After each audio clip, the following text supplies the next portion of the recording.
Okay, we're on. Hey, Tony. Hey, how you doing? I'm doing well. How are you? Good.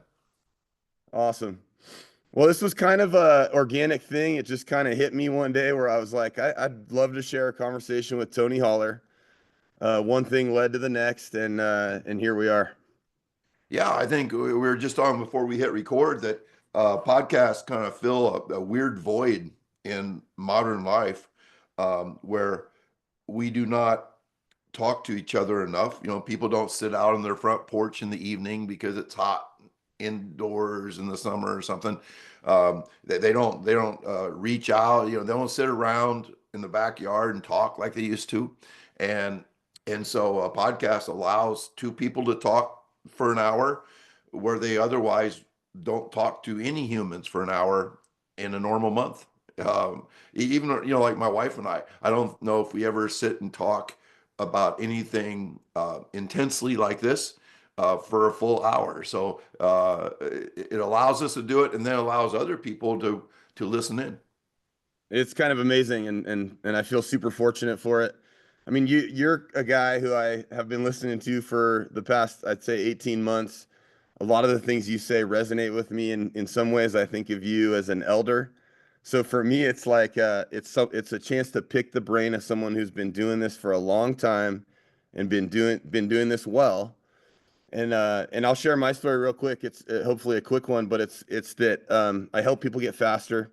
I help people get stronger.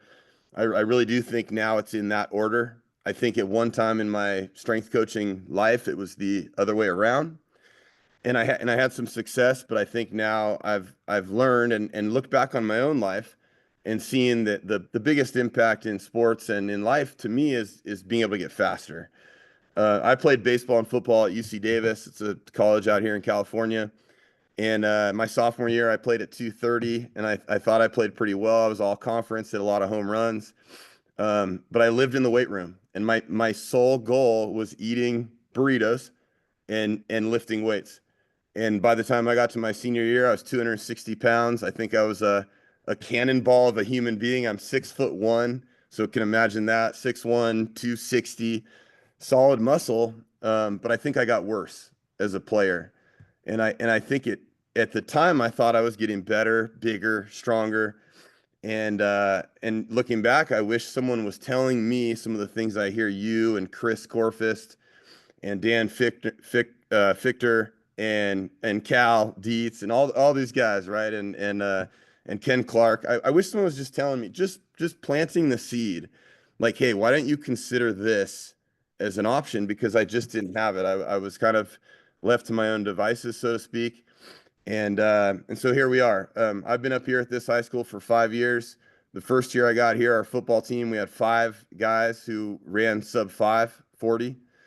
The second year we had eight. My third year here, we bumped it to 17. Last year we had 29. So I think we're doing Were you some better? things. You're a better team with the 29? Oh, way better. Yeah. And now we're back. Like we have a rich history here of a lot of winning, but there was a drought. Our school population dropped quite a bit in the last decade or last 2 decades. So we're back to being in the playoffs every year, and we're for sure better. Our fastest guys are faster. Our middle of the pack guys are way faster. So I don't know where we're going to land this year, but I think we're doing something right. The thing that keeps me up at night is are we still doing too much of what isn't right? Hmm. And are we being optimal? So I'm just on this path. And yeah, so I was like, I want to reach out to Tony Holler. Yeah, there's lots to unpack there. First of all, eating burritos and getting strong sounds like a pretty damn good life. And what as you were talking, I was thinking, like obviously you're moving towards that. Movement is key. The most extreme movement in the human experience is sprinting in a straight line as fast as you can. It is global. The speed's the tide that lifts all boats. So all movement improves as we get faster. And the beautiful thing about your evolution to prioritize speed is that it takes nothing away from your burritos in your weight room. Nothing. You can do all the other things And just because something's a priority does not mean it's the majority Yeah. of your time. And that is, these coaches that think that, like, hey, no way am I going to feed the cats, that sprint-based football crap. I don't believe in that. Yeah. They don't understand the tiny amount of time required to get a team faster. And just because something's your priority does not mean it's the majority of your work.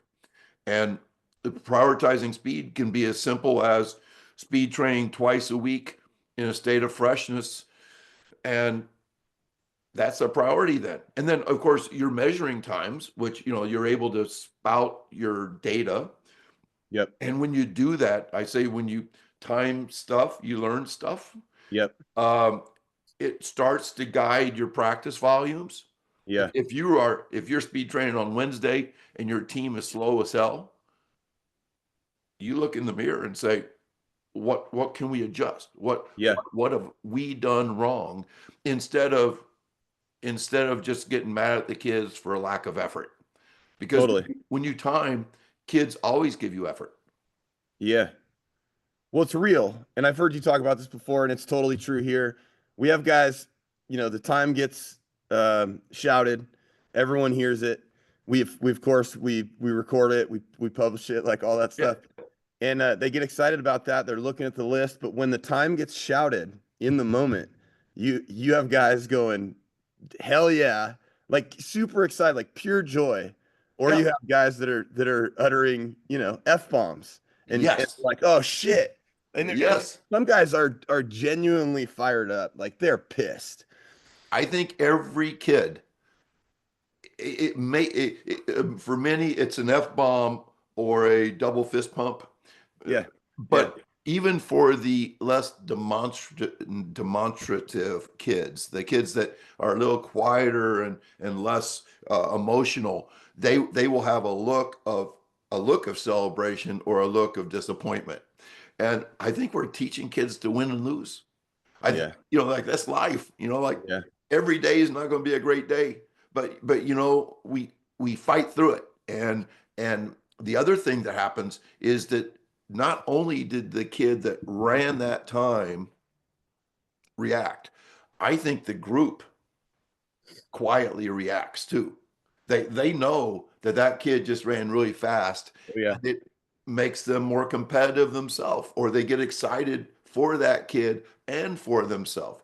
Um, and and so that if there's ever people timing that do not shout out the time, I think that is just they're leaving so much on the table.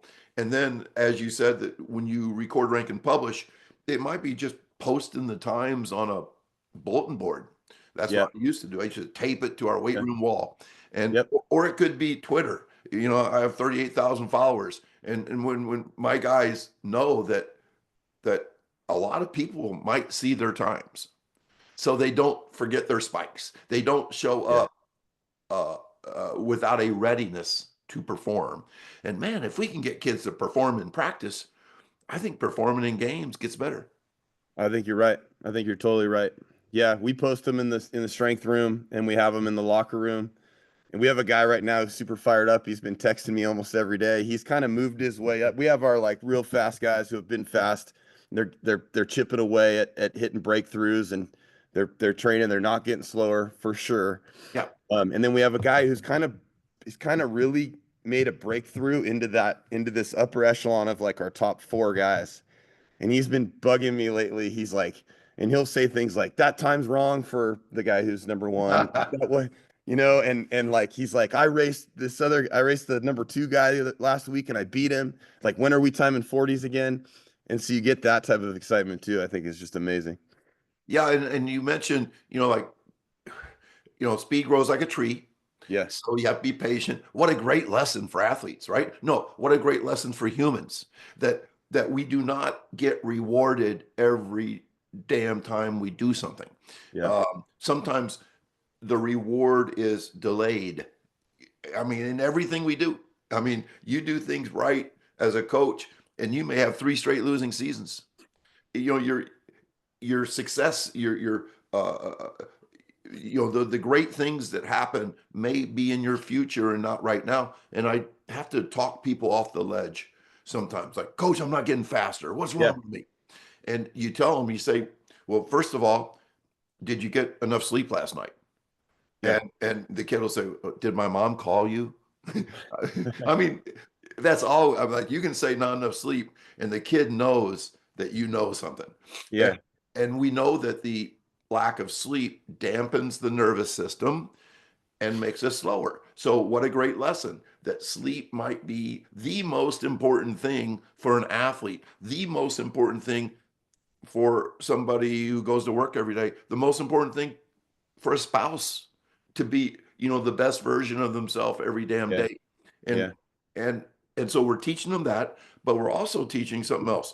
I think that if you're not improving the ceiling of your speed, which is really hard to do, Yeah. but it happens, you are at least raising the floor, which in a way it's like you're raising your minimum speed. You're becoming more efficient at game speeds. As we know, 23-mile-an-hour sprinters spend 99% of their time in football at 12 to 17. Yeah. Right. But that doesn't mean that 17 should be our goal. Yeah. By running 23 miles an hour, game speeds are easier, more efficient.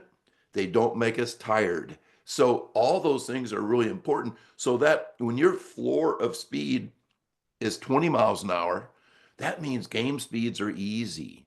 And Yeah. and that floor is kind of, to me, is like, by consistently training speed in small doses, we are kind of like memorizing speed.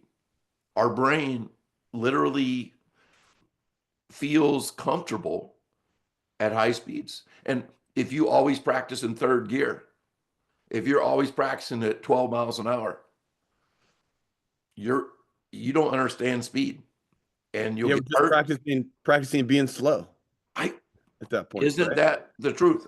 Bush Exnader just had a tweet this morning that my son sent me, my son Alec, and basically what he said with GPS and everything, we should know Yeah. that if we are practicing in third gear, you know, our first game is not going to be in fifth gear. Yeah. And even attempting to play at game speeds, at fifth gear game speeds, may injure us. Um, Yep. Yep. so why are we practicing long and slow? It's Why don't crazy. why don't we practice short with a choppy type of practice? Do something fast, recover, do something fast, recover, do Yeah. that for 90 minutes. And then over a 3-week period, we gain capacity to do that even more. Yeah. Well, to me, there's a lot I want to go to here after hearing you say those things. Like in a football, practice, right? Like there's so much opportunity for walkthrough and talking about stuff and doing first step stuff with linemen. Like we run the wing T again here at Nevada Union, and Love it. it's like first step, first three steps, and then there's an opportunity for that fifth gear moment or that fifth gear segment for 4 or 5 plays if we truly know how to embody that and how to inspire that and how to hold the guys accountable to it. And then we can go back to something and now what we're doing is we're sprint training. This is how we might be sprint training. We're going to get our top speed, we're going to get our max effort in, we're going to rest 5 or 6 minutes. And so I love that idea. I think you mentioned it. You become, I don't know if you used the word, but I've heard you say it before. You become more resilient through regular sprint practice. And so Mhm. then when we ask ourselves to get into that fifth gear moment in the game, we're completely ready for it because we've been doing it all year. And I've seen this with our guy. There's a few other I have a few other inklings for why we're just more resilient, and we'll get into some of those things later. But like that's for sure one of them. Like our guys are used to moving as fast as we can in a straight line for a short distance. Like we're just used to it. Um, and that it's a barometer of our health. And you kind of mentioned this earlier, like if you train on Wednesday and guys aren't running as fast as they can, I think you mentioned that. I think vertical jumping is kind of in that category too. Mhm. Like I've seen this with our basketball players. Like if we want to see how healthy we are, we can do some jump stuff, and I can assess real quickly like we're in a good state of health, or we shouldn't be doing much today. Yeah, I think if you drive a Porsche and and you see how fast it can go, and it can only go 90. Something's wrong with that Porsche. It's like you have to get your race car up to top speed some Yeah. to test its health. And you probably shouldn't live there, but you should get it there some. And you Yeah. mentioned too, I love, wing T, old school stuff. And, it's all about, knowing where that first step goes. And sometimes people believe that like an offensive lineman, since he doesn't do many steps, like you could actually play a play and only take 3 steps. Yeah. So therefore only the first 3 steps are important. But what we have found is that speed training is just as important for the big guys, maybe more so, because they are not naturally good athletes. The big guys typically were not basketball players, baseball players, or sprinters in track. Um, Yeah. Many of them were big. They were told to eat more burritos and lift more weights. And Right. and and, and that's what I would say by far the majority of high schools.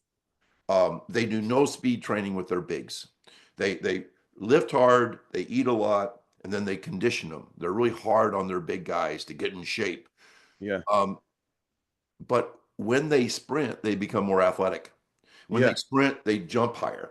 Yeah. Uh, when they sprint, they throw the shot put further. And these are all examples of power. Absolutely, power. There is no such thing as I like the word explosive even better than power. I mean, Yeah. like I love big guys that are explosive, which Yeah. is maybe the same thing. But in my mind, explosive is a faster expression of strength. And there is no. I coach track, and I say the best shot putters are big guys who start on the basketball team. Like they're 6'4", 240, but they were still athletic enough to be able to pivot and Yeah. sprint. Yeah. And God, if you can get a big guy who can sprint fast and dunk a basketball, um, it's only a matter of learning the skill to become a state champion shot putter. And those guys that learn how to get all their weight going in one direction, like a shot putter does, Yeah. quickly happen to become amazing football players, like NFL football players. Big and fast is an absolute winner in football every time. Yeah. Fast is by itself is never a winner because a fast guy, wide receiver that can't catch, he ain't going to play. Yeah. A fast guy, running back who fumbles too much, ain't going to play. Yeah. Uh, so you better be fast and skilled. You could be big and skilled, or maybe the absolute for sure stone cold lock is big and fast Yeah. because Yeah. you will find a place on the football field if you're big and fast because you're explosive and powerful. There's no such thing as being slow and explosive. And even the receiver who catches a little worse than like your highest skilled guy, if he burns, and like the running back, maybe he fumbles a little bit, but man, he breaks wide, he breaks free and takes off to the races enough. It's like he's still probably going to be the guy. I think that coaches, if they have the fastest guy on the field, um, and I've had that before as a football coach, you're trying to find a way to play that guy. I Yeah. mean, Yeah. you may line him up in the slot and do a lot of jet sweeps Yeah. if you can't catch it. You may put him back on a kickoff and say, try to corral the damn ball. If you drop it, pick it up and just sprint like hell. So yeah, because speed is such an uncommon characteristic. Um, there are some really fast guys, as you say, that have kind of like a C plus in skills, Yeah. but God, you got to play them. Yeah. Seriously. Now, Tony, talk to me a little bit more about the floor being raised and I think the ceiling gets raised too, but like I, I just want to talk more about that. Yeah, that's cool. It's Yeah. one of the things okay. Like agility, right? Like you take a lineman, like why does agility improve, right? Or why does sprint capacity improve? Things like that. I'm Yeah, sorry, that goes to sorry, the fact that, repeat sprint ability is what I meant. yeah, So sprint capacity is repeat sprint ability. Okay. The problem, there are a couple people on Twitter that come at me hard. I mean, they have planted their flag on conditioning and aerobic base, and they have memorized the Russian periodization shit. That basically the Russians believe that the Olympics was their focus, so they buried their athletes in volume for a year, and then obviously, if you bury your kids in volume, their performance goes down. Everybody knows that. And then what they would do is, okay, we build a base. Now we can start working performance stuff. And they still have 2.5, 3 years to transition to performance level stuff. But they've created this highly this guy that had great capacity to do a lot of work. Mm. College track teams still do the same damn thing, except for they do it in like an 8-month period. So they're burying their kids for 4 months, and then they take the foot off of the gas and allow the performance to creep up as their volume goes down. And I just think it's a horrible model. Now, they are probably assuming that the fast recruits they bring in are already near their ceiling. So they don't have to worry about the ceiling. They just worry about the capacity to do 2 hours of work in the spring. Sure. But to do 2 hours of work in the spring for a 10-second race, what are they thinking? Yeah, I mean, even if that is true that they get the guys who are the fastest, which is probably true, right? You can get away with a lot of dumb shit, I think, if you just already have fast guys. you can. But like, why does it make sense? And this resonated with me right away when I hear you talk about it, and I just like it started to really think about it. Like, if we practice sub max efforts, and I know from my like sprint friends in college, like I had some friends who ran track and jumped at UC Davis when I was in school there, and it was like they would do their thing for like 1 to 6 seconds, and they'd be laying around for 6 minutes. Cats. And I think it started to sink in, way back, even though I wasn't conscious of it. I think those were the memories of it. But it's like if we're practicing sub max efforts, we can only practice getting slower at that point. I just don't get it. Yeah, and I think coaches come from that background. We were all try hard guys. Yeah. We were all guys that put in the extra work. We were guys that came early, stayed late, that lifted more than the other guys, that never missed a session, that stared at our coach as he spoke and like internalized every damn word. That's why we became coaches. Strangely, all the things I just mentioned will probably make you slower. Yeah. Yeah. Which is like, oh, wait a minute. Like, oh, you mean I could have been like those guys that you were talking about, UC Davis. Cats sleep 20 hours a day, and the other 4 hours, they're an assassin. They're Yeah. the greatest athletes in the world. Maybe that's what we need to do. And I think going back, I said what I don't believe in. Let's talk about what I do believe in. If we don't develop capacity by doing long, hard aerobic work, how do you develop capacity? And I think you develop capacity by stacking together high level work. You do something. I say like stereos used to, you could turn up to a 10 and it'd blow up your speakers, but still you could only turn it up to 10. And I say let's turn up to 11. Let's try to do everything we do better than we've ever done it. Yeah. Now the only way we do that is by coming in bright, alert, caffeinated, good sleep the night before. I mean, we have to prioritize our health in order to perform at that high level. But then what we do is we do something at an 11, recover, do something else at an 11, recover, do something else at an 11. Now there's going to be a lot of standing around to recover. Yeah. But let's say we do, like 3 weeks for our first game. Let's say we do something like that 100 times in a practice. That's an alternative way to develop capacity. Yeah. Your repeat sprint ability will improve with that model. Yeah. And you've done no miles in the off season. You've done no 60-minute stair torture things in the stadium.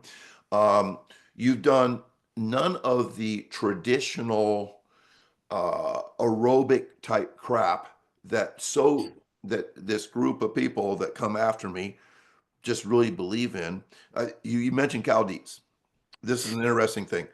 It Yeah. was 9 years ago. We run a thing called the Track Football Consortium, Mhm. and and the night session we led off with Cal, and then it's me, and then it's Corfist, and and so Cal gives a talk on aerobic conditioning. I'm like, what the hell, Cal? I mean, because mine was like, you know, F aerobic conditioning, Yeah. and like Yeah. I'm the next speaker, Cal, and you're talking about the opposite of what I'm talking about. What kind of and then I thought, well, that's what the consortium does. We are rebel talents. We are opinionated. We're only dead fish swim with the stream. Yeah. God, we're living fish, man. We'll go against the stream if we have to. So what Cal got up and talked about was aerobic conditioning in a weight room situation where you lifted and then you went to another lift in maybe 45 seconds. Mm. I'm like, excuse me, we have a difference in definition here. I don't think that's aerobic. He says, oh, it definitely improves your aerobic capacity. But it is not long, steady work. Long, steady work to me. I mean, I'm a Yeah. runner. Long, steady Yeah. work is aerobic stuff. That's It, how I feel. Yeah. right? And Uh, so I said to him, what I'm saying and what you're saying are two different things, but we framed it differently. Yes, you will gain an aerobic advantage, an aerobic capacity by stacking together high level work mm. instead of a continuous run at gear 2 or gear 3. You're going to like sprint, recover, or lift, recover a little bit, lift, recover a little bit. You are doing lots of stuff, Yeah. but you're doing it at a fairly high level. So his aerobic talk and my F aerobic talk was really the same thing. It just had a different title to it. Um, I totally believe that he was increasing aerobic capacity by doing what he's doing, but he's doing it, in my opinion, by stacking anaerobic stuff, which is, I think, that is what we do in football, basketball, Yeah. baseball, track, uh, even soccer. Yep. Soccer is like 60% walking. You walk and stand most of the time. But yet people say, oh, yeah, but they run 7 miles. So you have to have that aerobic capacity. No, it's still burst, Yeah. rest, burst, rest. And I think you should train like that. Well, Kula talks about stacking anaerobic work too, doesn't he? I've heard him talk about that. Absolutely. And that's a story I tell. I probably told this story 100 times, but but when I first met Brian, uh, maybe 20 people had sent me an article from Stack, an online thing about Christian McCaffrey trains like a track athlete, and everything that they were doing was right in my wheelhouse. And so I called Brian um, out of the blue, and I said, "I'm Tony Holler," and he said, "Who?" And I said, "Oh, feed the cats, man. Like track football. I don't know who you are." And so that was the start of a beautiful friendship, um, where he and I evolved on different islands to believe the same thing.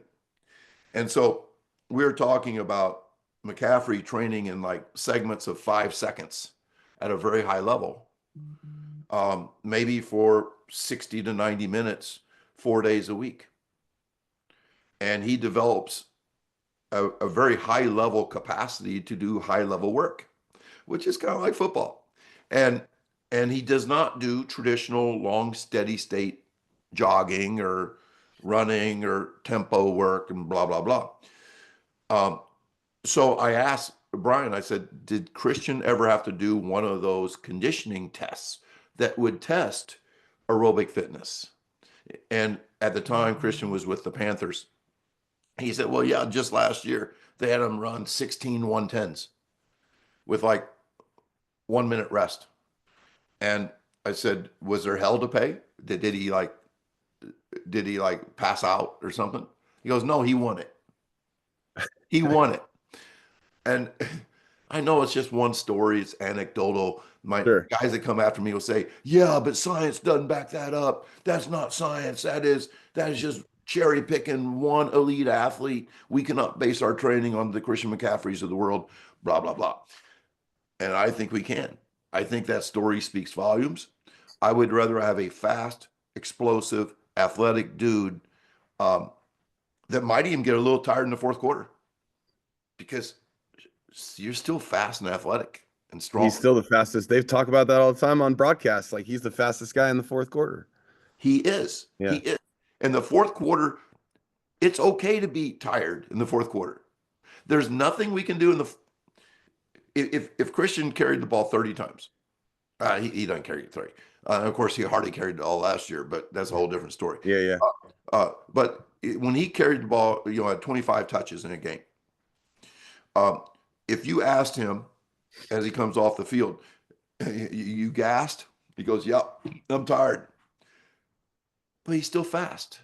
And the big thing is this: we could train him like a cross country runner, 40 miles, 60 miles a week.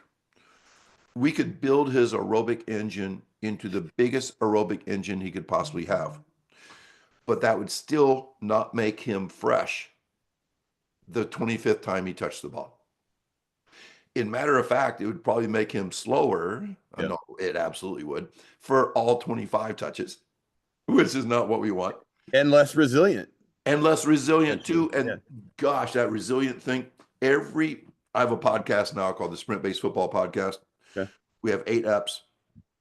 Every coach has adopted this. Um, I ask about the health of their team. Oftentimes, I'm talking to them because they're state champions last year and blah, blah, blah. I go, tell me about your roster on day one compared to the state championship game. And all of them basically say 100%.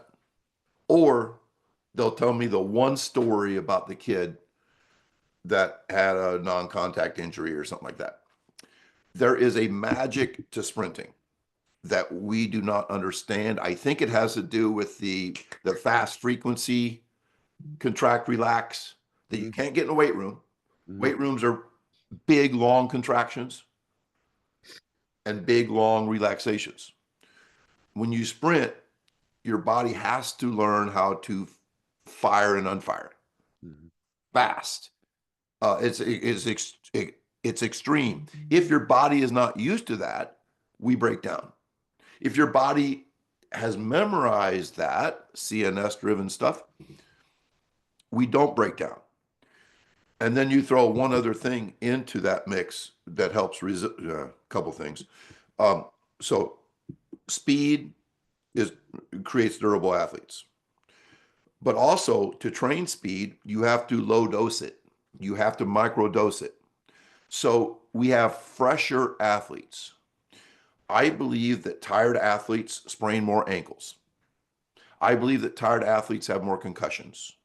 I believe that tired athletes have more ACL injuries because the body needs to be fresh to protect itself. And if you are tired and you get hit hard, your body can't protect itself and you break a bone or blow a tendon, ligament, whatever. And so I think that's really, really important. And then the third thing, actually, there's four. The third thing, RPR, we're big on RPR. I think RPR has magic qualities, reflexive performance reset. And then finally, the fourth thing is that when you reduce the time in practice, you also reduce collisions. If your Monday through Thursday have half as many collisions, that has to have an impact on your team's health. Yeah. That's a lot of 100%. stuff. That's a Hey, lot of stuff. let's talk about this neural aspect. Like, I hear Chris Corfus talking about this a lot. I hear Fichter talking about. I'm I'm listening to all these guys now a lot, and it makes sense to me. There was a period of years between probably like 2015 and 2017. I got into the work of Moshe Feldenkrais. He wrote a book called Awareness Through Movement, and it was really based on some of these ways of neurally getting to these problems that couldn't be solved structurally. And in my opinion, it was this integration of the nervous system and the structural system, and how they're part and parcel. They're the same. They're one functioning whole, essentially. And I hear Corfus talking about, like, if the brain doesn't feel safe, it's not going to allow you to produce force. And we know that sprinting, at least it seems from all the documented research, like there's nothing that compares with the amount of force produced when your foot strikes the ground in a sprint. Essentially, that's a collision. I think Victor was talking about this recently, and it makes sense to me. It's Um, a violent collision. it's extreme, and you said it's Yes, the most yes. extreme thing we can do. So there's all these things, and in our brain, like if we're tired, if we're beat up, if we're fatigued, if we've been just going and going and going, like our brain's not going to let us do these things. And if we still try to do these things, it makes total sense to me that maybe then we'll get hurt. Now, we started doing RPR about a year ago. Last season we had no soft tissue stuff. Mm. We've had a lot of good stuff. Like, there's a lot of good stories. I could talk about those, but like, there's a lot of cool RPR stories and individual stories where kids will come to me on the side and they'll be like, "Hey, I noticed this. I was, with my baseball game the other day and I did RPR before the game," and just like all kinds of really cool stuff. So they get it. And we do the muscle testing so they can see their muscles test stronger. But to me, the idea that our nervous system gets more into a parasympathetic state, Mm. combined with all these other recovery things that we can do, like sleep being the best drug in the world, performance enhancing, to me, um, it just makes total sense, and it's like a 3 to 5 minute assurance. Yes. I don't know if you saw, but we did a 90-minute podcast just a couple weeks ago. I think if you look up Freak of Training, I hear this podcast comes up first on Okay. the, but it was with Adam Archuleta Yep. and Dan Fichter. Okay. I brought brought two superstars of the neurological training world together. Dan is Chris Korf's best friend, so indirectly he's like a really good friend of mine. And Adam Archuleta is now coaching because his son's a sophomore down in Arizona. Adam probably put out the most impactful, or somebody did put out the most impactful training video of all times called Freak of Training back in the late 90s, right before he was a first round draft pick with the Rams. And to think that Adam Archuleta was a skinny kid, a linebacker, um, who was not good enough to get a scholarship at Arizona State. He walked on to go from a walk on to a first rounder and to run 4.37 at the combine. And that wasn't all he did, because we know speed is global. If you run 4.37, we kind of know what your vertical is. We kind of know what your um, horizontal jump is. We kind of know what your shuttle times are. And I believe he also bench pressed 225 37 times. So the guy was an absolute freak of training, and he trained with a guy named Jay Schroeder. And so Dan Fichter has studied Schroeder for a long, long time. And of course, Dan and Chris Korfist and Cal Dietz are all on this neurological bandwagon. And and so is Brian Kula. And you're absolutely right. To see things through a neurological lens is really important. Dan Fichter says the brain is a protective mother. I go one step further. I tell my guys the brain is a protective mother, and it doesn't give a damn about performance. I mean, your prefrontal cortex may say, I want to be great, but your brain says, I want to be safe. Hmm. And Chris Korfis tells the story that back in the day when kids had bad vision, they had real thick glasses. Always the slowest kid in the class, always. And the reason for that is the brain did not trust speed. Hmm. And to take that governor away, like I ride school buses, and I rode in one last week. that took 3 hours to get to the University of Illinois instead of 2.5 because it had a governor. It did not allow, I think the governor was set at 65 miles an hour. So we were getting passed by 3,000 cars. That's how the brain is. And we have to remove that governor. Now, how you do it is to put the body through things that take away the brain's protectiveness. Mm, That's why the Russians were jumping off or stepping off of tall things and sticking landings like a cat. I mm. call them cat jumps. You Yeah, stick. let me cut you off just for a second. I want to add, Yep, so we're doing more and more of the cat jump stuff. And so yep. just specifically because you just brought it up, what are we looking for when we stick those landings? Are we looking That's a for a little bit of bend and a little bit of absorption, or are we trying to be as stiff as possible when we land? that's a good question because I see people kind of jumping off and casually just landing and walking away. I'm like, I don't call them out or nothing, Yeah. but to me, I tell the story that in 1964 I was 5 years old and I threw a cat off a roof, and people, oh no, like uh, just stupid things that 5 year olds did back in 1964. But the cat stuck the landing and then sprinted really fast. By sticking the landing, I'm talking about absorbing all the force Mm, without any give, mm, without any imbalance. Um, that ability to stick the landing is the same ability that allowed that cat to run 100 miles an hour. yep. Um, I'm glad I didn't throw a dog off a roof, right? Because they don't have the cat-like tendencies that we're really trying to train. And so what I'm looking for is this. We start by stepping off something I think is about 36 inches, maybe 30. And we step off. We don't like jump off.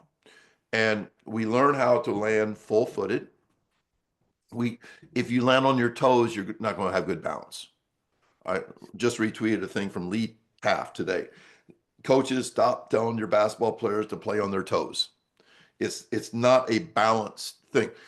Um, I've heard parents yell to their sprinters, sons, run on your toes. I'm like, no, no. Sprinters land on the full outside of their foot and then come off of their big toe. They do not land on the balls of their feet. It is like side of the foot off the big toe, side of the foot off the big toe. So what we're looking for is a when the feet touch the ground, full footed in a fairly wide stance. I call it an athletic stance, kind of like a linebacker or first baseman, or you're balanced. Um, that we're athletic stance. It has bent knees, but not a squat position. Bent knees, and we want our arms to stop. We want all movement to cease at the exact nanosecond that the feet hit the ground. So we are absorbing all of that force. I see a lot of people doing them with a downward arm movement. That's not how we do it. Maybe they were taught by some great coach to do that. We want total, very similar to a gymnast. A gymnast holds the position when they stick the landing. Mm, And so what we have found is that kids, young kids especially, will cave in. A strange neurological response is a hit and pop up, like almost like a spring. Like, no, no, don't pop up. Hold your stick in the landing. Some kids will fall left, fall right, fall forward, back. That's usually landing on your toes. Um, so I say that as soon as it gets boring, and it does look boring when kids do it, right? It's like so easy. Then we can jump high, jump far. mm-hmm, Then we can do 180s. mm, We can do 360s. And all those things kind of get fun. yeah. I've seen a guy from Argentina sent me one of his kids stepping off an 8 foot box and sticking the landing. He knew I'd like it. One time, just once, I had a kid do a backflip and stick the landing. And so, of course, I videoed it and put it on Twitter. And I had dozens of coaches DM me like, "Do you require all of your athletes to do this?" I'm like, "You just don't understand propaganda, man. You know, this is a unique but kind of cool video, but it kind of shows the beauty of being able to absorb that force. And once again, you are teaching the brain not to be scared. Mm. And it sounds to me like we're resembling the amortization phase when the foot strikes the ground in the sprint and the ability to not deform, right? I have a Like tough time. I have a hard time even saying that word. me Um, too, usually. but that was good. You did a good job. Define that for people that think that word is over their head. Well, I want to talk about this because I my understanding is basic, I'd say. Okay. But you mentioned All we all are. you mentioned Fichter, you mentioned Archuleta. The Archuleta talks about Schroeder back in the day and all the isometric stuff. To me, the isometric stuff helps us train the tendons to be really strong so that they're more efficient, so that they can transfer energy faster. And so I started playing around with this.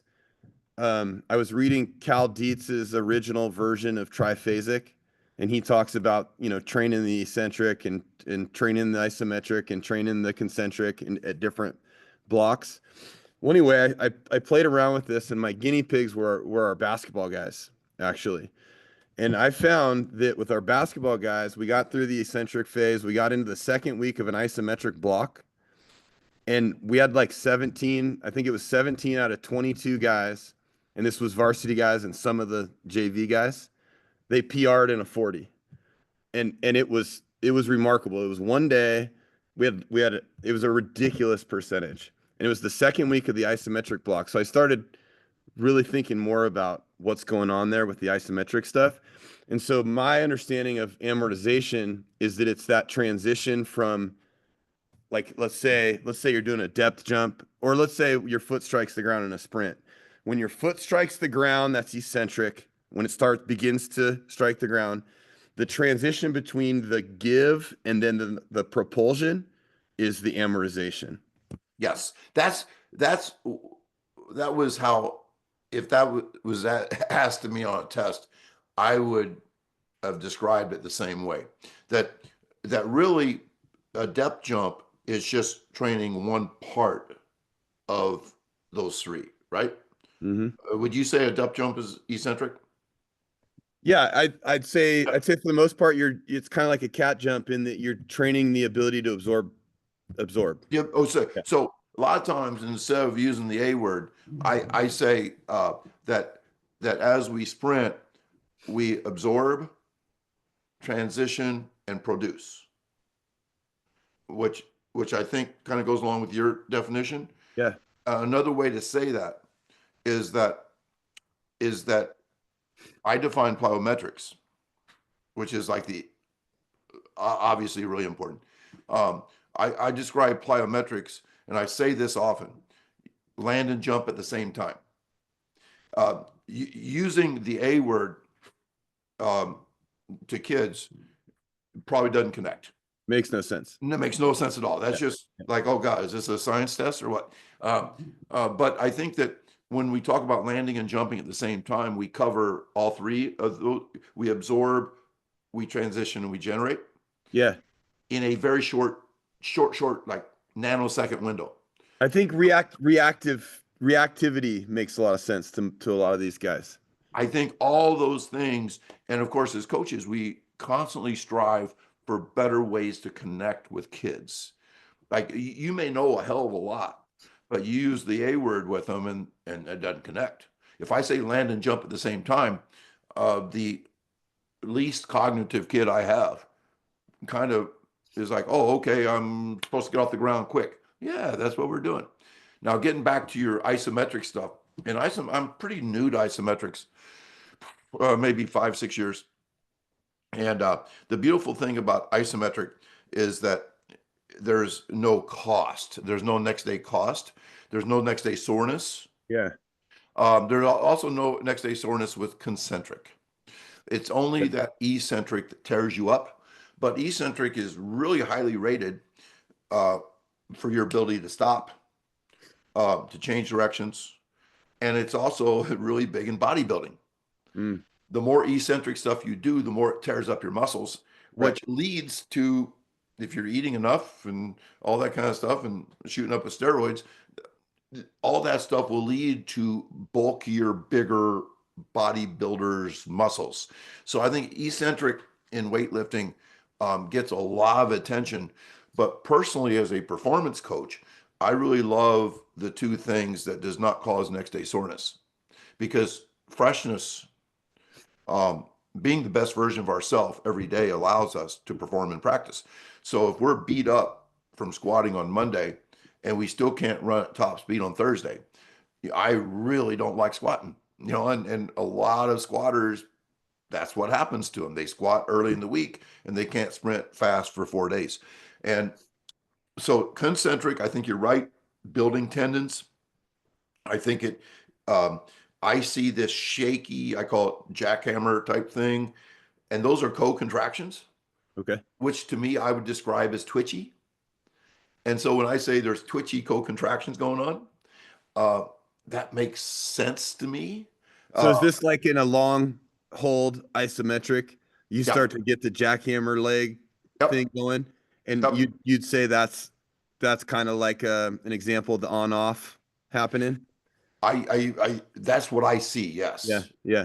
I am far from being a scientist about this. Even though I taught science for 38 years, I'm pretty folksy about my view of science and training.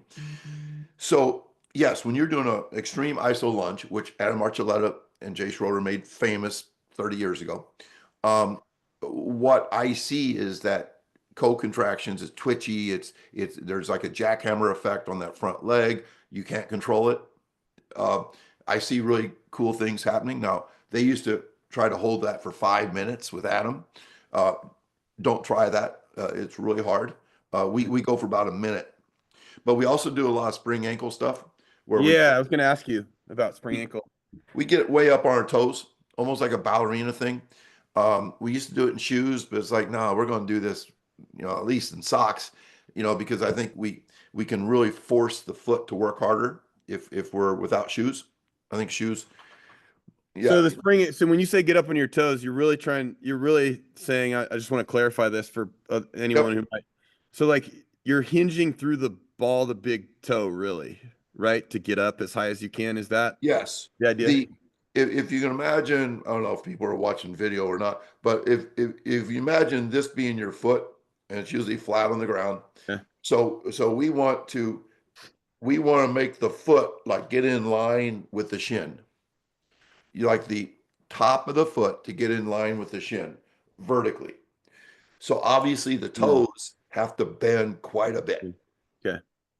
And we try to hold that position for up to 2 minutes. Corfus says he does that.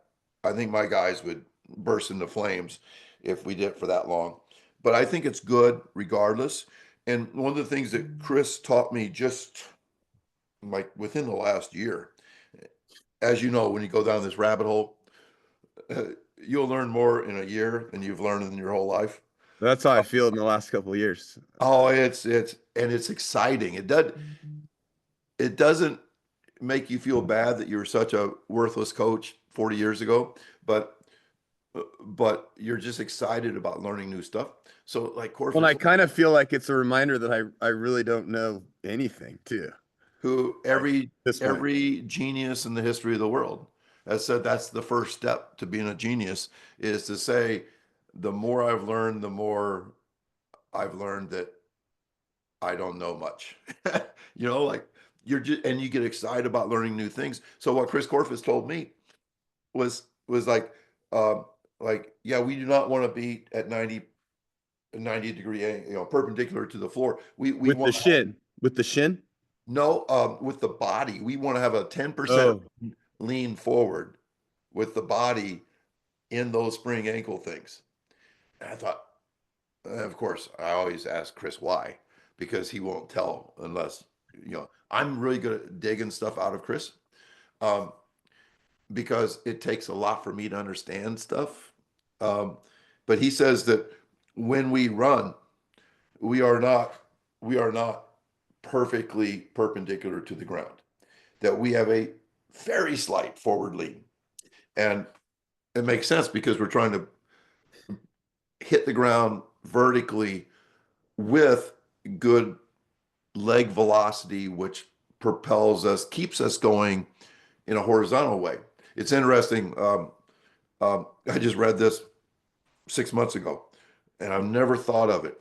That in acceleration, we're getting faster, right? Uh-huh. In max speed, there's nothing we can do to get faster. Isn't that weird? It's like when you are running at max speed, all you're doing is trying to stay as close as possible to that. I kind of picture, I'm not a skateboarder, but I picture going on a skateboard where when you tap the ground, you're just trying to keep going at the same speed. So it makes a lot of sense to me now that we want to accelerate as far as possible because when we're at max speed, that's as fast as our car can go. Oh, And all we can do is try to keep it at that speed, and we can't. You've probably heard that every 100-meter runner, even if they're passing people at the end, they're still slowing down. That because you can only hold top speed for 40, 50 meters. so is that like around 80 or meters or so, like usually, or like The thing that I've always heard was in the last 10. okay. In the last 10, every runner is declining from their top speed during the 100 meters. Because at top speed, you have two things working against you. Gravity, that's the big one. That's why vertical force is so important. I'll tell you a story about that too. And the other thing is air molecules, friction. So friction and gravity are the enemies. So when you're at top speed, you can't keep it. You know that you are eventually going to slow down. Stuart McMillan says, and I don't quote Stu very often. Um, he says that the guy in the 100 meters who's has the highest velocity at 60 meters will win the race. It's not the highest velocity at 90 because everybody's going slower in the last 10. Well, Not that wrong. happened with the guy who won the gold at the Olympics last year, right? What's his name? I I, don't know. I think all of them. Yeah, I think like it all just of them. like you look at their split from 50 to Yes. 60 or whatever, and it usually determines. Even in one of those wow comeback type things, they didn't find a new gear at 90. They just slowed down less than the other guys. So, so 100-meter sprinters want to accelerate as far as possible. So they're getting their car to top speed, and then they try to hold on to their top speed as long as possible. And the vertical force story, since you're a Fichter guy, um, Dan Fichter about 20 years ago, they rolled out a mat on a hockey rink. Have you heard of this story? I heard it referenced in some talk. I don't know it. It's pretty cool. Okay, I They want to hear rolled it. out a mat on a hockey rink, Okay. and then there was like 20 meters or 10 meters, I don't know, of ice. And then there's another mat, like a Okay. rollout type mat. And and so what he did is he accelerated to top speed, was on the ice for top speed, and then decelerated on on a mat, a rollout mat, Okay. proving that at top speed, your force is almost entirely vertical, that you're just fighting gravity. And because it's almost all vertical, there's no slipping on the ice. Wow. Now, if you can imagine him at a hockey rink trying to get to top speed, he would fall, right? Because your forces are very horizontal in acceleration, and to get that, you have to have something to push against, and the ice would be slippery. So he was able to accelerate because he wasn't on ice. He was able to maintain top speed on ice because his force was vertical, not horizontal. And then his decel had to be, it could not be on ice. Like, Mhm. can you imagine getting up to top speed on a rollout mat and then hitting the ice and trying to slow down, you'd No. kill yourself, right? Yeah. So this just goes back to Peter Weyand's stuff he did Yeah. at SMU 20, 25 years ago on vertical force being the holy grail of max velocity. And um, I don't know how that helps you coach, Yeah. but That's my next, that's the million dollar. Like to me, Scott, I wanted to bring up that, like, because I hear Ken Clark, I think was the one who said this was a paradigm shift in like what makes someone fast. Like we realize it's about the vertical force and Yep. production produced, and then like minimal ground contact time, like all elite Yep. sprinters, like that's what they're elite at. The number And one so thing. then it's like, well, okay. So, and I think Chris Corfus talks about the lower leg being almost like a shank that you want to accelerate into the ground. It's like it's all these they give me great ideas and I want to and I some of your stuff I think is really good. But like okay, so how do we use all this and like make someone faster? Okay, the the folksy answer to that is that we need to sprint. I mean, it's not a very satisfying answer. Um, we can talk about it some. We can talk about how at max speed we don't do not have a horizontal or an angular body. We have, my three things about speed when I'm coaching sprinters in a very simplistic way: get tall at max speed, get tall at max speed.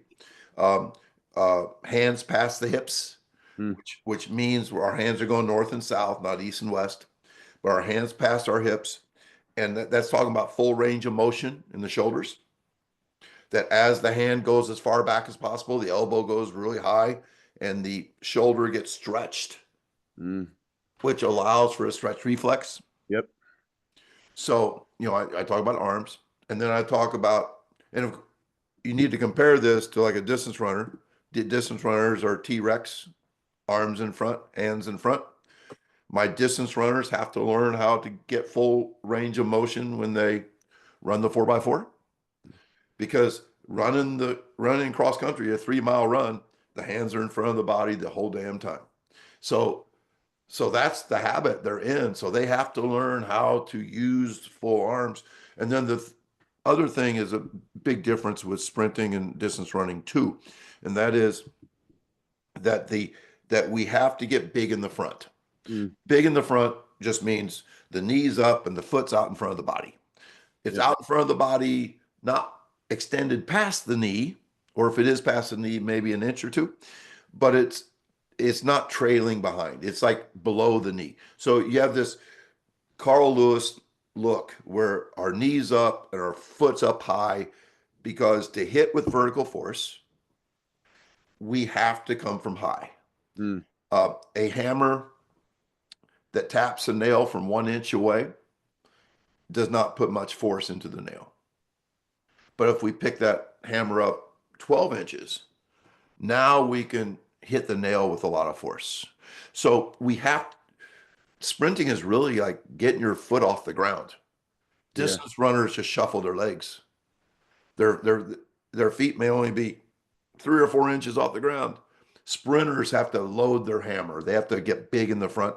So I say big in the front, short in the back, because once again, distance runners are kind of equal distant front and backside, whereas sprinters have to really angle it upward, which simply means that on toe off, that the knee has to quickly get to the front. The foot cannot be dangling long way back behind your hips. Mm, Um, so the three things: get tall, hands past the hips, big in the front, short in the back. Those are my three things. I could yeah. probably list 100 if it was an essay question that I'm Yeah. trying to impress somebody with all the nuance. But those are the big things. And I think all those things are fairly connected with sprinters. I believe we can slow motion video a sprinter. And once he's heard that 100 times, he say, "Oh, I'm way too long in the back." Yeah, you are.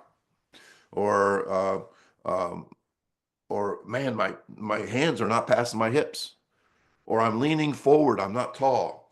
So they can internalize those ideas, I think, some. But even then, how you get kids to do that is hard. You know, we do things like wickets and things. Video is important. But I think that, and Michael Boyle says this. I spoke out in Boston for Michael in 2018 or something. Um, and he credits me with him adding one thing to everything they do, and that is time sprints. He says, I'm not a sprint coach. I don't do a lot of coaching of it, but we time sprints and our guys get faster. Mm. And I think any coach that time sprints will, even if that's all they did, they would find improvement. And of course, when you time, you got to write it down or you don't know if they're improving. Yeah. Record, rank, and publish is really important. Uh, but Michael says that kids will organically learn to sprint, that the brain is pretty amazing, that if you run a faster time than you did last week, the brain remembers it and you don't go back. And so those breakthroughs may be infrequent, but Yeah. breakthroughs are remembered.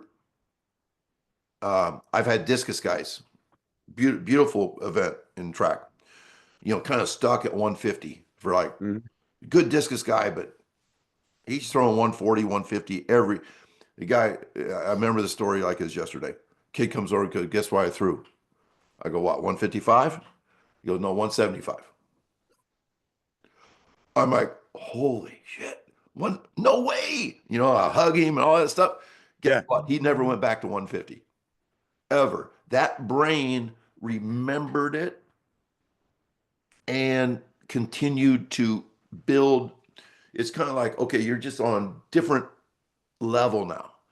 And you'll never go back to the other level. I think speed is similar, that as we get faster, we don't go back Mm. unless we're doing dumb things, you know, like getting slow, getting too sore, Yeah. too many miles. You know, yeah, we can go back, gaining too much weight. We can go backwards that way. But the brain will remember speed. And that's why we need to do it often and always time. Well, it's such a good reminder. And isn't it that like every 7 to 10 days or something, we need to tap into that max speed dosing? That So, the number I hear is 4 days. oh, really? I Okay. do. Okay. But this is important too. I give my kids 10 days off for spring break. It happens in between our indoor season and outdoor season. And it bothers me. You Yeah. know, I'm not seeing them. You know, like, oh my God, are they going to lose? They come back faster than ever. I think that if you build that great foundation of speed, unlike building an aerobic engine, if you build that foundation of great explosive speed, uh, 10 days off will allow the body to reboot and will not forget the speed that you have. So basically, when they talk about 4 days, most coaches I talk to, and this is really getting big now with GPS, you know, like Kyle Bolton that's at Oregon. He was the mastermind at TCU when they were training speed 3 times a week. Uh, what they talk about is that if their guys in a game are hitting top speeds, they don't need 2 doses during the week. But the guys on the bench, Mm. that they need to get their engine up to top speed twice in a week. Well, and a lot of guys who play too, because it might just be a running back who breaks free a couple times in that game or a receiver, right? Like, but a lot of the interior guys, like, they probably need it too, even if they're Yes, playing. exposure to top speed. You know, Buddy Morris talks about. Of course, you train bigs different than the skill positions, but everyone needs exposure to top speed. And I Yeah. think it's a health thing, it's an athletic thing. Um, so yeah, the general rule is that you want to train speed 2 or 3 times a week, microdosed. So I want to talk about this because like if speed increased linearly or we got better times, improved our Yep, speed linearly, we'd yep. improve forever. We'd be running 3.540. Like that's not how it works. So the more like we've been testing and getting data for a long time now with some of our guys. And it's such a good reminder. I just want to kind of hit on this one more time. It's such a good reminder to remind them, like, at least you're not getting slower. There might be a breakthrough ahead of this. But Their yeah, the floor. floor's being raised, like all this stuff. And because I think it can be quite discouraging, right? If we're Yes. tapping in, we're tapping in, we're tapping in, we're tapping in, and this guy's stuck at a 4.7. He keeps running a 4.7, 4.75, 4.72, 4.71. His times are like that. And there's a breakthrough maybe coming. Yeah, I'm reminded back before gambling was legal, I'd won like 8 straight bets with a bookie. This is a long time ago. Um, and I was feeling pretty good. And the guy says, remember, trees do not grow all the way to heaven. And Uh, I think I lost my next 10 bets. But the but he was right though, like there is a ceiling that, and when they say speed is genetic, you say, hell yes, it is. Just like everything in our body, our everything's genetic. Our brain is genetic. Um, but we don't know where the ceiling is. Right now, it's kind of discouraging, but two of my top returning sprinters are not faster than they were last year. They've either hit their ceiling or we are still waiting for the breakthrough. mm, And you are totally right that we have to talk to kids about that. Now, the good news is they're still good enough to have fun mhm, racing. We're still good enough to put those two guys on a relay and win races. But I am concerned with their mental health because we get motivated by progress. mhm, Now, sometimes I have found like Marcellus Moore, who was the superstar, the phenom that I coached, and I do not take credit for Marcellus. I say that every phenom was a phenom before they met their first good coach. And I've never heard of an Olympic elite type of sprinter who was not fast when they were 15. I mean, it's pretty, yeah, it's pretty set in stone. But the things I did for Marcellus is um, until his junior year, he was 100% healthy, never missed a race. His junior year is a whole different story, and I don't want to go into it. Um, but his junior year was a little bit iffy. I mean, he just won the Milrose Games 2 weeks ago. So at the age of 22, he's doing just fine. I mean, he was 15th at the Olympic trials, ran 10:05. So he did just fine. But the reason I brought him up is that between his freshman and junior year, his speed numbers uh, arguably didn't change much at all, but his track times did. mm, That somehow, if we're not getting faster, I, we could be getting more efficient. Like being able to hold our speed longer. Our capacity might be getting better, where we could run super fast multiple times in a row. That speed is more memorized. mhm, So, I don't think that a lack of progress, you should throw the baby out with the bathwater, um, because we have other guys that are improving like crazy. I mean, I had a guy, uh, probably the most famous guy I had, 20, gosh, it was like 10 years ago. He was on my freshman football team, and he could only run 18 miles an hour. He wanted to be a running back. 18 miles an hour is really slow, even for a freshman in high school if you're a running back. We had linemen faster than this kid. mhm, As a senior, he ran 23 miles an hour. Now, that's a game changer. He, led our team as a running back to the state championship game. Um, we got beat by East St. Louis. He goes to University of Northern Iowa, has a good career. Goes his final year at University of North Dakota, scored 2 touchdowns against Nebraska, and then he made it all the way to the final cut with the Chargers 2 summers ago. Um, so, yes, there are kids that go from 18 to 23, which is mind blowing. amazing story. Yeah. And you would never know it if you didn't sprint consistently, didn't time consistently. It did not really cherish the data and post the data. And I wouldn't be able to tell that story if I had not been timing. Yep. I don't think he would have ever hit 23 miles an hour if he was not exposed to freshman, sophomore, junior, senior sprinting. And so the story of Marcellus seemingly not being able to improve his top speed of 24.3 miles an hour, that's fast in practice. 24.3 is really fast. Um, the fact that he could not improve that does not mean we're doing things wrong, because he has a world record for 14-year-olds as a freshman in high school. He was young. He has a state record 10:31 in Illinois. That's really fast in Illinois. Um, and uh, and like I say, he holds a 60-meter record at the University of Texas.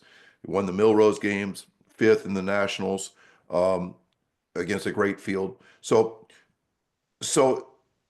even if a guy is not improving speed, I don't think, okay, it's time to start running miles or squat anymore. You know, Yeah, I want to talk about this for a second because I yeah, think I think sometimes as coaches, and I've done this before, well, first of all, it's a reality check to time everything, to keep data on everything, to publish everything. Like you're constantly faced with the music of like, is this working or is at least is it not working? you Or is it question not is yourself, it right? not working, right? Like, and so I think of like, you freak out as a coach sometimes if a guy's not improving, and if we meddle too much at that point, it's like I think you've mentioned this before, Hippocrates' first law of medicine or whatever, first do no harm. It's like I think sometimes as coaches we get in the way too much, and now we're thwarting, where someone can go. Yes, and like I've said, you don't know. I think the closer you get to your ceiling, the further away the next breakthrough is. But you don't know. There may not be another breakthrough. Marcellus was 5'6", 149 in high school. I mean, maybe that's as fast as his short legs can go. And and so the last thing I want to do is I love what you said, because when you really become scientific, and all scientists do is they have a hunch, they try shit, they measure shit, and then they think about it. And so that's what I do. Yeah. Yeah. It's not like a published scientific uh, uh, thing, but it does make you look in the mirror and wonder. But that's what good coaches do, right? Yeah. Yeah. And I think that the mistake, and you alluded to this, the mistake that good coaches sometimes do is that they start, because sometimes, like when your computer doesn't work or something, you start pushing all these buttons, and hell, you might make things worse. Yeah. Like uh, you, I think that you have to accept as a coach, that I hate the words trust the process, because I think it's used to justify totally bullshit training sometimes. Mhm. But I think, yeah, I can hardly even say trust the process, um, because I really feel like I'm trying to justify stuff that I don't think is working. Yeah. But, Yeah. but I think that we have to keep asking ourselves questions. Hmm. We keep talking to people smarter than we are. Um, and if somebody says, well, it's because he can't squat 500 pounds, I'm smart enough to realize, no, that's not it. That's not it. Yeah. But if Chris Corfus says, okay, you need to get these bands and put them across on a squat rack and have him lay down on a bench and move his legs super fast in between these bands. And I'm like, why? Why does that help? He goes, the oscillation between contract Yeah. and Yeah. relax are very, very fast. I'm like, oh, I like that. I like that. Guy knows what he's talking. Seems to know what he's talking about. But like if we know the difference between good advice and bad advice, you could argue we don't need advice. Yeah. But that's what I think good coaches. I mean, as you know, you could go look for answers and find as many wrong answers as right answers, which makes it frustrating, but I think also makes it a lot of fun. We're like trying to put this puzzle together. Yeah. I don't know. Yeah, and it's evolving, and everyone's different in that puzzle. I mean, So I think about with some of those things you said, I think about a guy like Bo Jackson because I've heard interviews with him and Yep. he's like, I never wanted to be in the weight room. I never, I'd go in there and check in with the coach and be like, "Hey, I'm here." And then he'd turn around and walk out. And you didn't mess with Bo because and he loved to run and he ran and he broke out in games and he got his training in basically probably just playing sports. And can you imagine? I mean, I think about this sometimes. Like, what if someone along the way had convinced him that he needed to squat more, or he needed to do something in the weight room more that actually turned him into a less of a of an athletic machine, a less of a cat, right? And so I don't know. I think about stuff like that too. We have to. Corfus, he has I think he's going to be in the NFL next year. I really do. He's retiring from teaching, and he is the U.S. expert on the 1080 sprint, which teams are really interested in. He's also the world expert on RPR. Um, he's extremely innovative, and he's done a ton of work, with the Lions, the Texans, the Jags, So I think he's going to be in the NFL, and he tells me a lot that when you see these guys up close, they are not guys like me and you. Uh, that and boy, people get pissed when I say this. That natural strength is so much more important than artificial strength because every weight room guy is like, no, we build strength in the weight room. Are you saying that all gains are artificial? No, I'm not saying that. I'm just saying that if Bo Jackson is super strong without creating that strength in the weight room, it will be more functional. That hurts us because that means that many of the elite athletes were destined to be elite athletes, which guess what? That's right. They were destined. Like, I know how to create an amazing athlete. I could get Bo Jackson to marry Alison Felix, you know, and their kids would make the team. You know what I mean? I mean, Yeah. And so then if that's true, because I think there's so much to that, right? We're all just trying yeah, to get to our genetic ceiling, yeah, whatever that is. So then if you take a special exercise like Chris Corfus and Cal Dietz spring ankle stuff, right? And you get someone's feet stronger, now their brain realizes that when they produce those forces, it doesn't feel like their foot will break, so their brain will allow them more.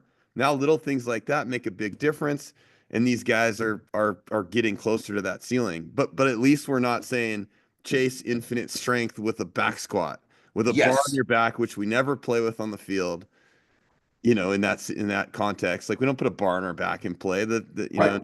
Corfus talks about the slack of the spine and how when you put a bar on your back, like the slack's taken out of the system, which is not what sports is for the Nope. spine and all that. And But we're not saying that the weight room's worthless. yeah, right. Like No, the weight yeah, room right. is critical to our Yeah. success. I mean, it was one of the, I mean, there was not a strength and conditioning coach until Boyd Epley at the University of Nebraska in the late 60s. And they went from an entire football team whose average bench press was less than 220 to being super strong. I mean, so their strength is good, but I look back at my genetics. All three of my mom's brothers played college football, so she must have had some good athletic genes. My dad was a Hall of Fame athlete, small school, whatever, but he was a really good coordinated athlete. But for me, here I was, 6'2", um, literally going into my sophomore year, I was 6'2", 149. So, I was thin, I did not have big bones. Um, but I was a good quarterback, good basketball player, a good sprinter, a good pitcher.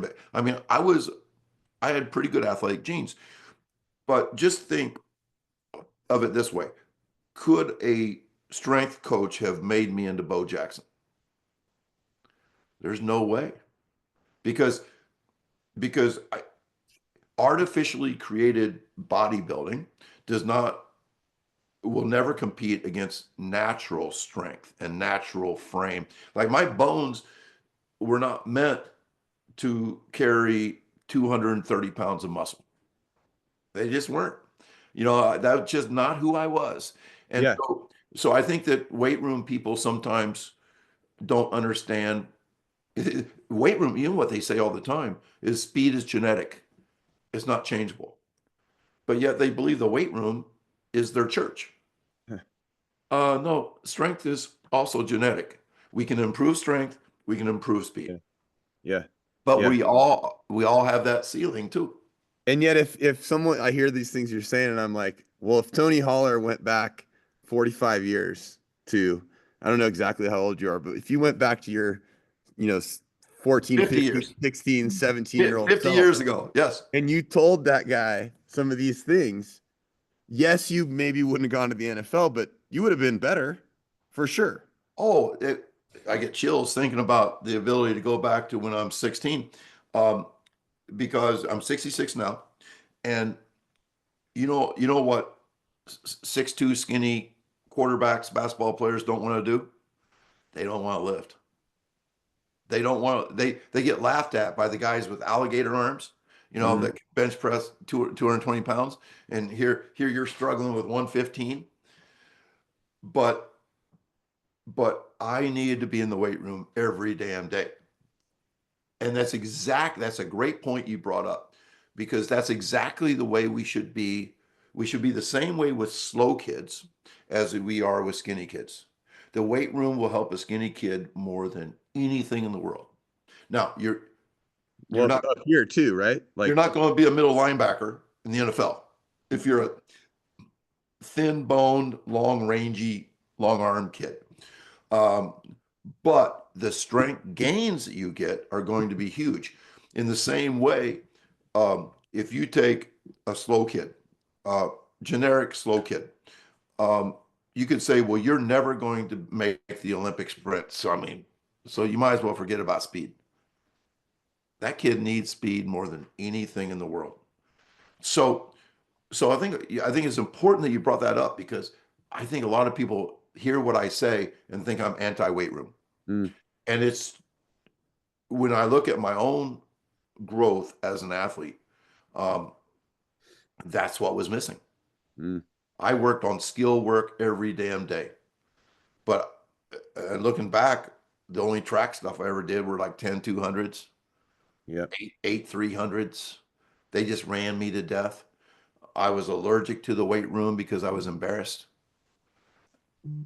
Those are the two things I need more than anything. I yeah, tried to become a great athlete by spending 6 hours a day in a gym, by throwing a football 2 hours a day. And so yeah. I was pretty good on the skill stuff, but I was missing all the other stuff. And so, yeah, yeah, I wish I could go back. Yeah, that all resonates with me for sure.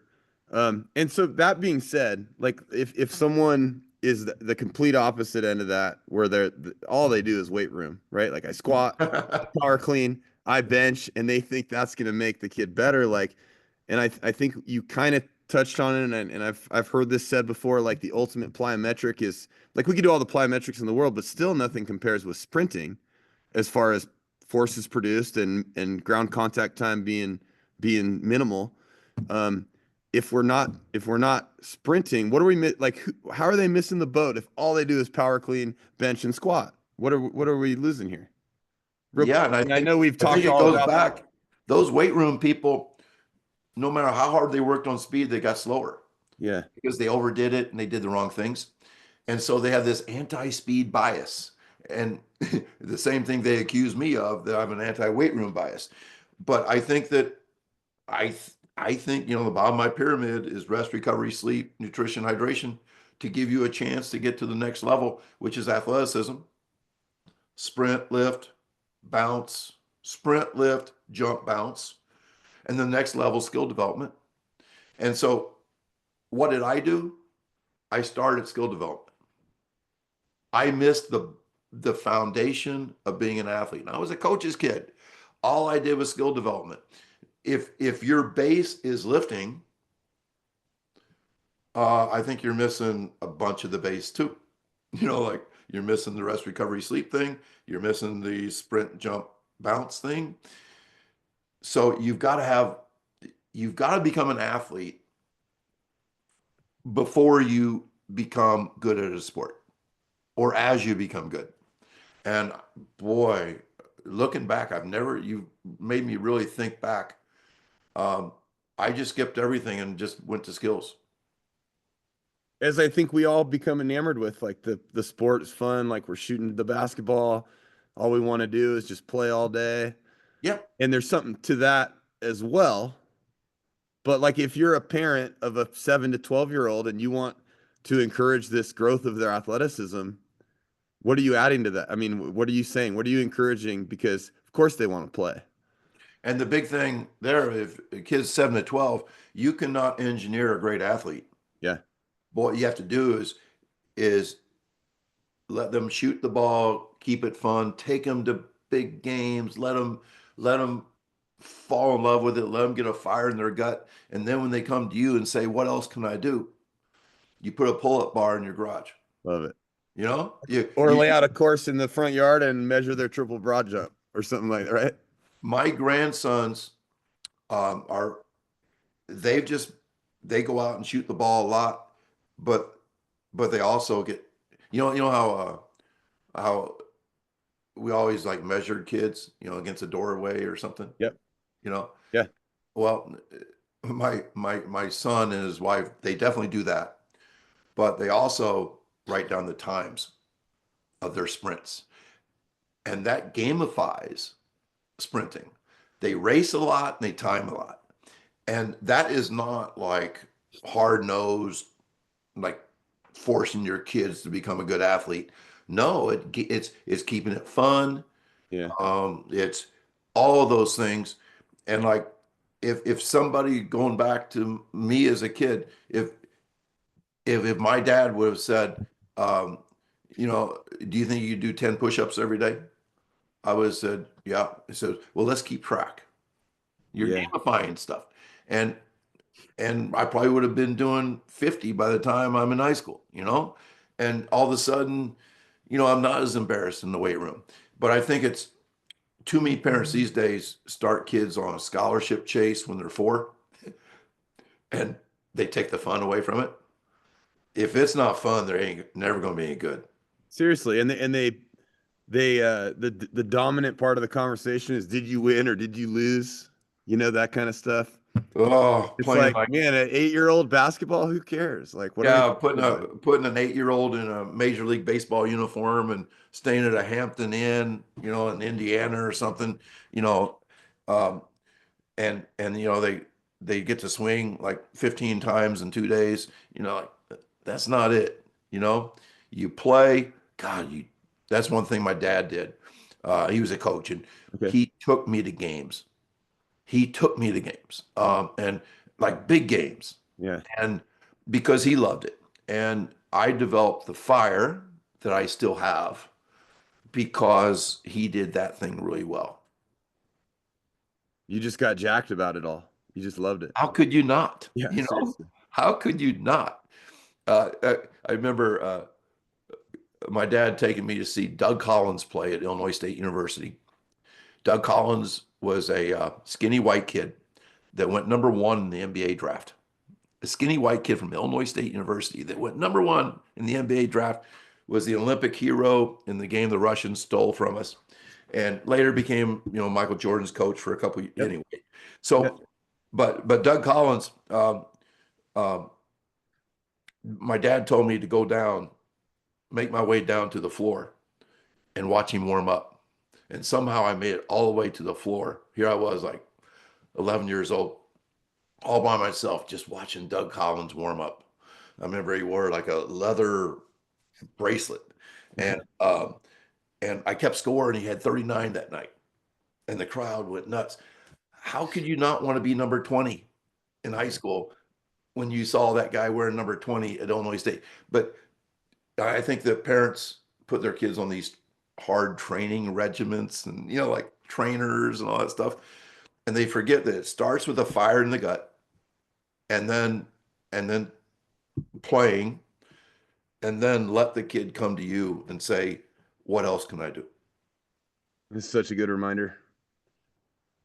And it's hard because I lose, Oh, like I get caught up sometimes. I think I got chills listening to you talk. Like one of the things I think is really cool here at our school is like our boy Bricks, who I told you about. He's 8, and he got a job last year, and he's been on the sideline with me because I'm on the sideline on Friday nights for the football games, and he's there with me, and he's been for years since he was 5.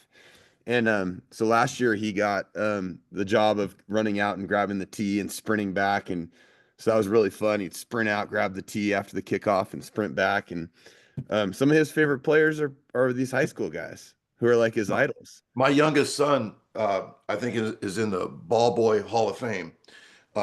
He just loved it, and he's a coach now.